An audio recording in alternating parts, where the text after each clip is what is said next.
தாம்பரம் மாநகராட்சி உட்பட்ட அனகாபுத்தூரில் பாதாள சாக்கடை பணிக்காக தோண்டப்பட்ட சாலைகள் சீர்படுத்த கோரி மின் கட்டண உயர்வை உயர்த்திய தமிழக அரசை கண்டித்து அதிமுக சார்பில் முன்னாள் அமைச்சரும் கழக மகளிர் அணி செயலாளர் ப. வளர்மதி தலைமையில் அனகாபுத்தூர் முன்னாள் நகரமன்ற உறுப்பினரும் பகுதி கழக செயலாளருமான அனகை பி. வேலாயுதம் ஏற்பாட்டில் கண்டன ஆர்ப்பாட்டம் அனகாபுத்தூர் நூலகம் அருகில் நடைபெற்றது.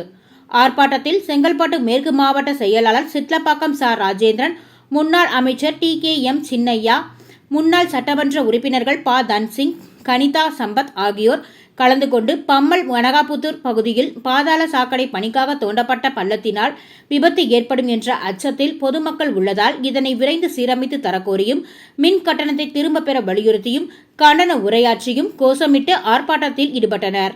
இதில் முன்னாள் ஒன்றிய செயலாளர் என். சி. கிருஷ்ணன், ஒன்றிய செயலாளர் மனோகரன், பல்லாவரம் பகுதி கழக செயலாளர்கள் ஜெயபிரகாஷ், பம்மல் பகுதி கழக செயலாளர் அப்பு வெங்கடேசன், மாமன்ற உறுப்பினர் ஜெகநாதன், சேலையூர் சங்கர், அனகை பிரபாகரன், அனகை பகுதி தகவல் தொழில்நுட்ப பிரிவு செயலாளர் மற்றும் மாவட்ட, நகர, ஒன்றிய பகுதி நிர்வாகிகள், மகளிர் அணியினர் உட்பட ஏராளமானோர் கலந்து கொண்டனர்.